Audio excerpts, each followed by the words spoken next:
ভারতের বিরুদ্ধে পাল্টা পদক্ষেপ হিসেবে অপারেশন বুনিয়ান উন মারসুস শুরু করেছে পাকিস্তান।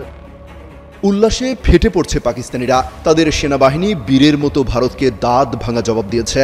শুরু হচ্ছে সর্বাত্মক যুদ্ধ, আর তার সূচনা করছে পাকিস্তান, এমন কথা বলছে খোদ ভারত। নয়াদিল্লির অভিযোগ, সীমান্তে সেনাদের এগিয়ে আনছে পাকিস্তান। এতে পরিস্থিতি আরও খারাপ হতে পারে বলে শঙ্কা প্রকাশ করেছে ভারত। এবার ভারত কিন্তু স্বীকার করলো পাকিস্তান যে হামলা চালাচ্ছে এবং তাতে যে খুব বিপর্যস্ত একটা অবস্থা, সেটার কথা স্বীকার করলো। এর আগ পর্যন্ত তারা স্বীকার করেনি, যদিও এখনো 5টি ব্যয়বহুল তাদের যে যুদ্ধ বিমান গায়েব হয়ে গেল, ধ্বংস হয়ে গেল, ভূপাতিত হলো, তার খবর কিন্তু তারা দেয়নি। সেখানে পাইলটরা কি বেঁচে আছে নাকি চিকিৎসা হচ্ছে, কি অবস্থা, এই কথা তারা একদম বেমালুম চেপে গেছে। শনিবার ভোর থেকে পাকিস্তানি হামলার টার্গেট হয়েছে ভারতের একাধিক স্থান, নিশ্চিত করেছে দেশটির প্রতিরক্ষা মন্ত্রণালয়।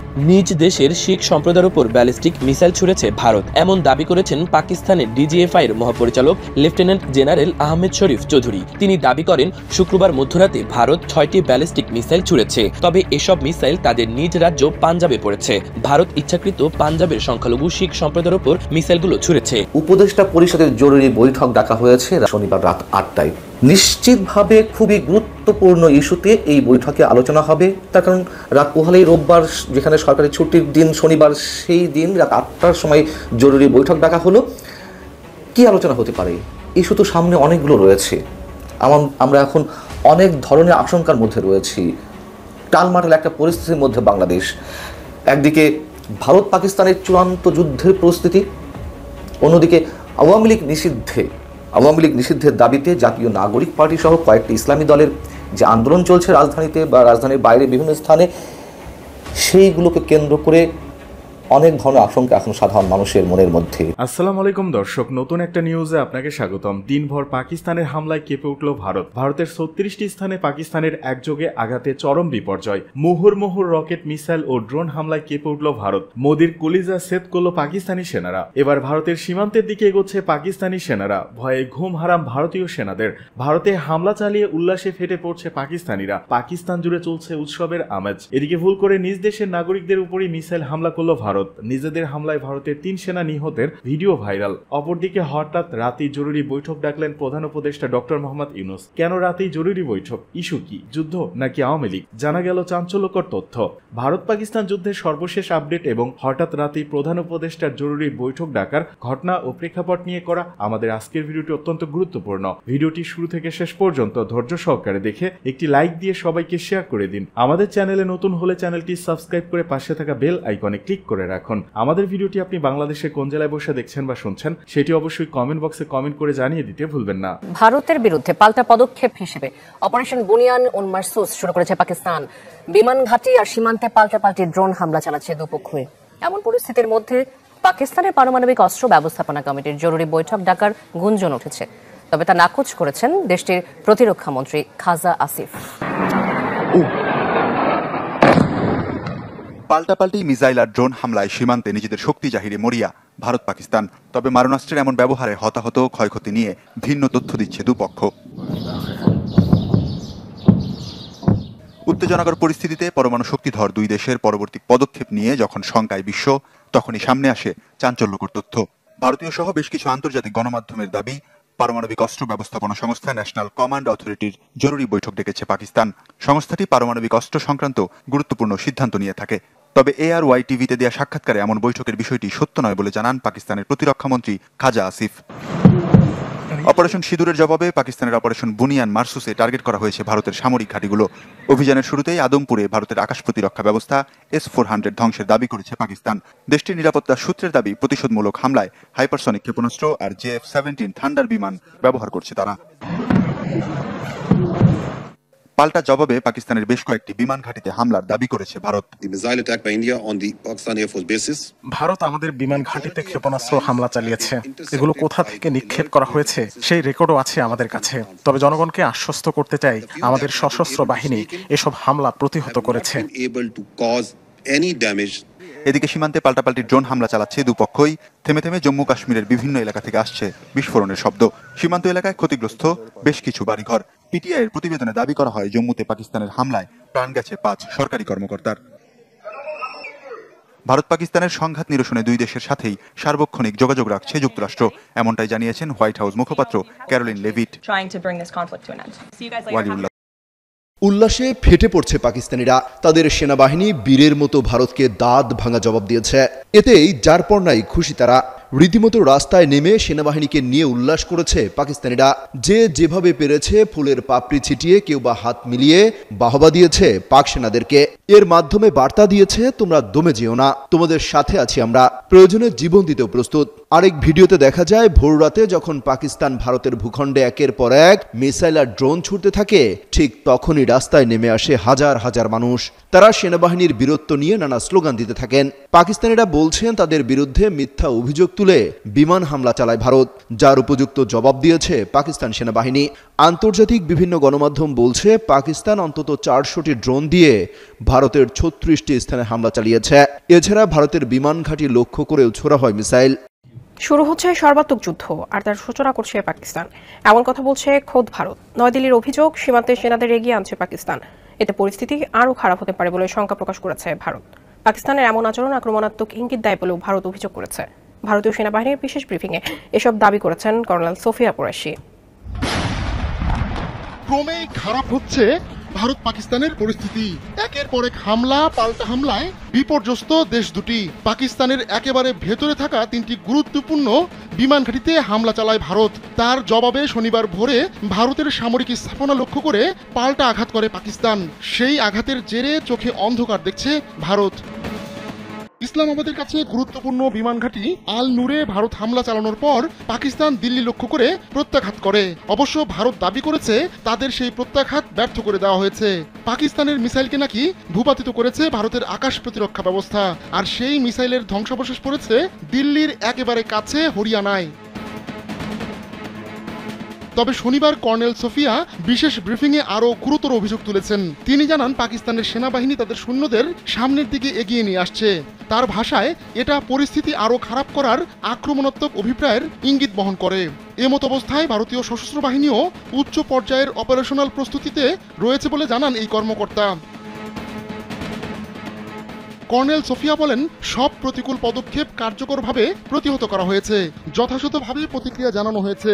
যদি পাকিস্তান সেনাবাহিনী এর প্রতিশোধ নেয়, তবে ভারতীয় সশস্ত্র বাহিনী উত্তেজনা না বাড়ানোর প্রতিশ্রুতি পুনর্ব্যক্ত করছে। তবে ভারতের সঙ্গে সীমান্তের কাছে সৈন্যদের এগিয়ে নেওয়া হচ্ছে কিনা সে বিষয়ে এখনো কোনো মন্তব্য করেনি পাকিস্তান। বুনিয়ান উন মারসুস নাম দিয়ে শনিবার অভিযান শুরু করে পাকিস্তান। ওই হামলার পর দিশেহারা হয়ে পড়ে ভারত। বিশেষ ব্রিফিংয়ে সে কথা স্বীকার করে নেন কর্নেল সোফিয়া। তিনি জানান, ভারতের বিমান ঘাঁটি লক্ষ্য করে উচ্চগতির ক্ষেপণাস্ত্র ছুড়েছে পাকিস্তান। ভারতের উধমপুর, পাঠানকোট ও ভাতিন্ডায় ভারতীয় বিমান ঘাঁটিগুলোতে পাকিস্তান হামলা চালায়। পাকিস্তান নিজেদের ভান্ডারের শক্তিশালী সমরাস্ত্র ফাতা 1 ও ফাতা 2 দিয়ে হামলা চালায়। এতে ভারতের পাঞ্জাব প্রদেশের বিয়াসে থাকা একটি ক্ষেপণাস্ত্র সংরক্ষণ কেন্দ্র ধ্বংস হয়ে যায় বলে দাবি করে ইসলামাবাদ। এছাড়া পাকিস্তান দাবি করেছে তারা ভারতের S-400 আকাশ প্রতিরক্ষা ব্যবস্থাও ধ্বংস করে দিয়েছে। নিজ দেশের শিখ সম্প্রদায়ের উপর ব্যালিস্টিক মিসাইল ছুড়েছে ভারত, এমন দাবি করেছেন পাকিস্তানের DGFI এর মহাপরিচালক লেফটেন্যান্ট জেনারেল আহমেদ শরীফ চৌধুরী। তিনি দাবি করেন শুক্রবার মধ্যরাতে ভারত 6টি ব্যালিস্টিক মিসাইল ছুড়েছে। তবে এসব মিসাইল তাদের নিজ রাজ্য পাঞ্জাবে পড়েছে। ভারত ইচ্ছাকৃত পাঞ্জাবের সংখ্যালঘু শিখ সম্প্রদায়ের উপর মিসাইলগুলো ছুড়েছে। মধ্যরাতে তার এমন অভিযোগের পর ভারতের কোনো প্রতিক্রিয়া জানা যায়নি। মঙ্গলবার পাকিস্তানের আজাদ কাশ্মীর ও অন্যান্য জায়গায় মিসাইল ছুড়েছিল ভারত। ওই হামলার পরপরই সবার আগে এই খবর জানান পাকিস্তানের DGFI মহাপরিচালক। অবশ্য পরে ভারত মিসাইল ছোড়ার সত্যতা স্বীকার করে। আহমেদ শরীফ চৌধুরী জানিয়েছেন, ভারত পাঞ্জাবের ঝালান্দার বিভাগের অদমপুর থেকে ব্যালিস্টিক মিসাইলগুলো ছোড়ে। এর মধ্যে একটি অদমপুরে আঘাত হানে, আর বাকি 5টি পরে পাঞ্জাবের অমৃতসরে। তার অভিযোগ, নিজ দেশের শিখ সম্প্রদায়কে লক্ষ্য করে মিসাইলগুলো ছুড়েছে ভারত। আহমেদ শরীফ চৌধুরী বলেন, ভারত পরিকল্পনা মতো শিখ সম্প্রদায়ের মানুষের উপর হামলা চালাচ্ছে। শিখ ও সংখ্যালঘুদের প্রতি আমাদের সহমর্মিতা রয়েছে। এরা শিকার হচ্ছে ভারতের অভ্যন্তরীণ ষড়যন্ত্রের। তিনি আরো বলেন, এটি অবাক করার মতো ঘটনা, সর্বোচ্চ পর্যায় থেকে উস্কানিমূলক কাজ। ভারত এখন নিজ দেশের জনগণের উপর ব্যালিস্টিক মিসাইল ছোড়া শুরু করেছে। এর আগে অমৃতসরে গভীর রাতে সতর্কতা সাইরেন বেজে ওঠে। তখন সেখানকার বিভাগীয় কমিশনার সবাইকে ব্ল্যাকআউট নিশ্চিত করার অনুরোধ জানান। এদিকে পাকিস্তানের ব্যাপক গোলাবর্ষণে ভারতের এডিশনাল ডিস্ট্রিক্ট কমিশনার নিহত হয়েছেন। ভারত শাসিত কাশ্মীরের মুখ্যমন্ত্রী ওমর আবদুল্লাহ এ তথ্য জানান। শনিবার সকালে সামাজিক মাধ্যম এক্সে দেওয়া পোস্টে ওমর আবদুল্লাহ এ তথ্য জানিয়ে শোক ও দুঃখ প্রকাশ করেছেন। তিনি লিখেন, গতকালই উপমুখ্যমন্ত্রী ও সেই কর্মকর্তা একটি অনলাইন সভায় যোগ দেন। সেই সভায় আমি সভাপতিত্ব করেছি। আজ সেই কর্মকর্তার বাড়িতে পাকিস্তানের গোলা আঘাত করেছে। তারা রাজৌরি শহরকে টার্গেট করে হামলা করেছে। গোলার আঘাতে এডিশনাল ডিস্ট্রিক্ট ডেভেলপমেন্ট কমিশনার রাজকুমার থাপ্পা নিহত হয়েছেন। তিনি আরও লিখেন, এই ভয়াবহ প্রাণহানির জন্য আমার শোক ও দুঃখ প্রকাশ করার মতো কোনো ভাষা নেই। তার আত্মার শান্তি কামনা করি। এদিকে শনিবার ভোরে ভারতে বড় ধরনের সামরিক আঘাত এনেছে পাকিস্তান। বিমান ঘাঁটিতে হামলার বদলা নিতে ভারতের সামরিক স্থাপনা ও ক্ষেপণাস্ত্র সংরক্ষণাগারে হামলা চালানো হয়েছে। এই হামলায় প্রথমবারের মতো ফাতা-1 মাঝারি পাল্লার ক্ষেপণাস্ত্র ছুড়েছে পাকিস্তান। পাকিস্তানের সামরিক বাহিনী জানিয়েছে, ভারতের বিরুদ্ধে একাধিক ক্ষেপণাস্ত্র ব্যবহার করা হয়েছে, যার মধ্যে রয়েছে ফাতা-1 মাঝারি পাল্লার ক্ষেপণাস্ত্র। এটি সামরিক স্থাপনাগুলোকে লক্ষ্য করতে ছোড়া হচ্ছে। উপদেষ্টা পরিষদের জরুরি বৈঠক ডাকা হয়েছে শনিবার রাত 8টায়।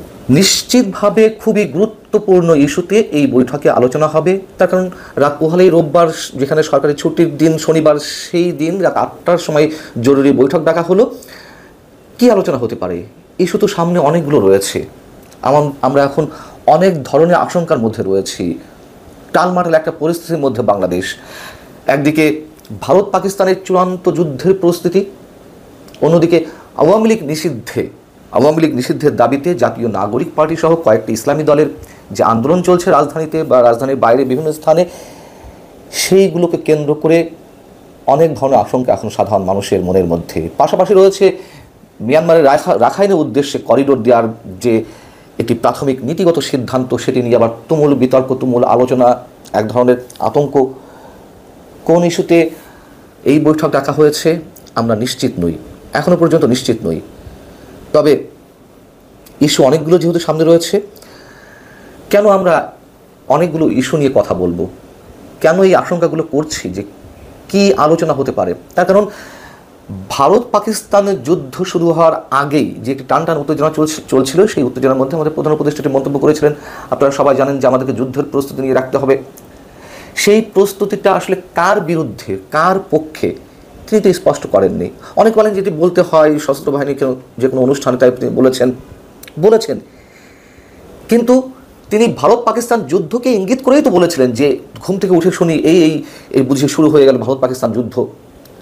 অতএব সেগুলো অনেক প্রশ্নের জন্ম দিতে পারে এবং ভারত যে আবার বাংলাদেশ আক্রমণ করতে পারে না, সেই কথাও আমরা একেবারে উড়িয়ে দিতে পারি না। তার কারণ এ ধরনের উস্কানিমূলক বক্তব্য আমাদের সরকারের বিভিন্ন পর্যায়ে দায়িত্বশীল ব্যক্তির পক্ষ থেকেই গেছে।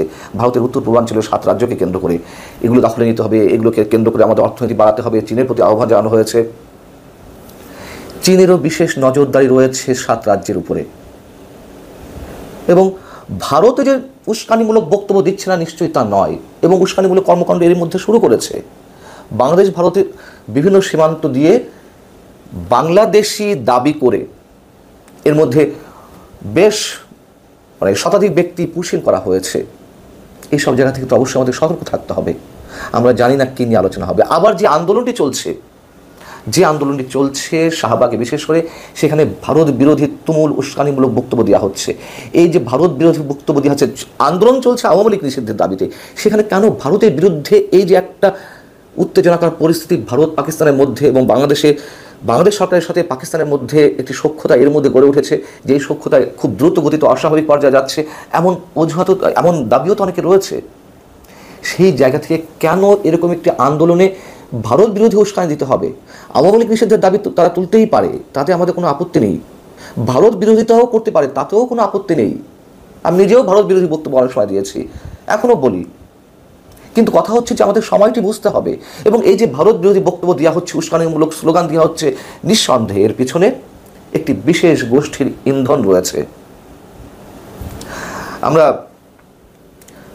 ভারত পাকিস্তানের পাল্টা হামলার সময় যদিও সরকারের পক্ষ থেকে আমরা দেখেছি বিবৃতি দেওয়া হয়েছে যে দুই পক্ষকেই শান্ত হওয়ার আহ্বান জানানো হয়েছে। গুড, ঠিকই আছে। এটি যদি একেবারে সরকারের ভেতরকার ইচ্ছা হয়ে থাকে অবশ্যই আমরা সেটি সাধুবাদ জানাই, কিন্তু যদি কোনো ফর্মাল জায়গা থেকে এই বক্তব্যটুকু দেওয়া হয়ে থাকে নিশ্চয়ই সেটি অনেক বেশি আশঙ্কার এবং আতঙ্কের।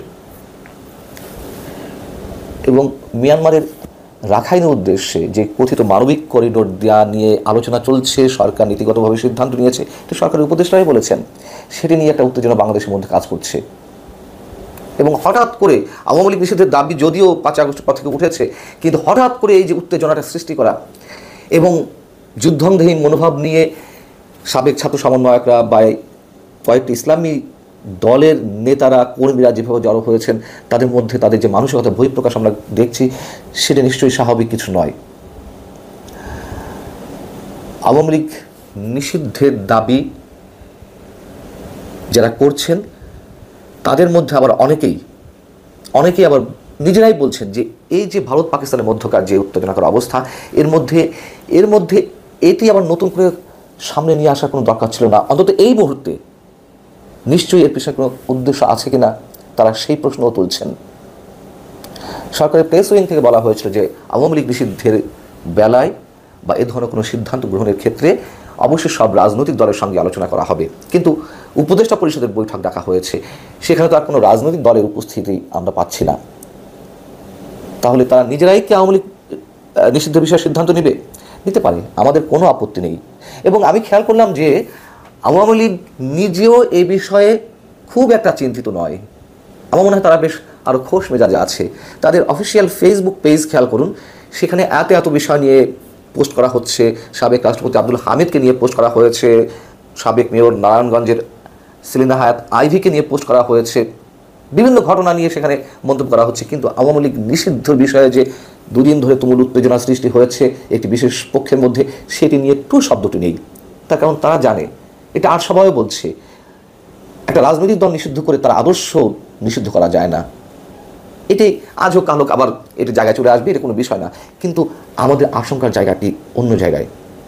সেটা হচ্ছে এটিকে কেন্দ্র করে মিয়ানমারের রাখাইন ইস্যু কিংবা এই যে যুদ্ধ পরিস্থিতির কথা বলা হয়েছিল, প্রস্তুতির কথা বলা হয়েছিল, আমি ধারণা করছি এই ধরনের কিছু হবে না, তারপর আশঙ্কা থেকে যেতে পারে। এদিকে মার্কিন মধ্যস্থতায় বিকেল 5টা থেকে যুদ্ধবিরতিতে ভারত পাকিস্তান।